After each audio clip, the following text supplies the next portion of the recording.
अहिल्यानगर जिल्ह्यातील कोपरगाव तालुक्यातील कोळगाव थडी या ठिकाणावरून अवैधरित्या वाळू वाहतूक, वाळू उपसा मोठ्या प्रमाणात होत आहे.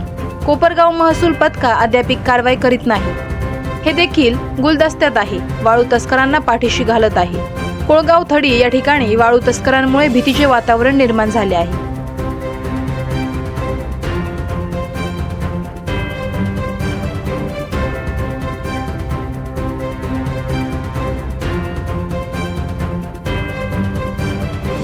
त्या ठिकाणी वाळू वाहतुकीसाठी तडीपार कलम 302, कलम 307, कलम 354 मोका MPD कॅम्प गुन्ह्यातले देखील त्या ठिकाणी वाळू तस्कर करत आहेत. असे गुन्हेगार त्या वाळू तस्करांमध्ये आहे. सामाजिक कार्यकर्ते मतीन शेख यांनी या गोष्टीला वाचा फोडली आहे. तरी महसूल प्रशासनानं व पोलीस प्रशासनाने देखील या ठिकाणी वाळू तस्करांवर कारवाई करावी ही विनंती. आवाज जनतेचा न्यूजसाठी प्रतिनिधी शेख शफीक मनियार. करायचं आहे लाईव्ह कार्यक्रम किंवा आहे कसले आंदोलन, जनसामान्यपर्यंत पोहोचेल आपला हक्काचा आवाज, आवाज जनतेचा. बातमी व जाहिरातीसाठी संपर्क करा स्क्रीनवर दिलेल्या नंबरवर.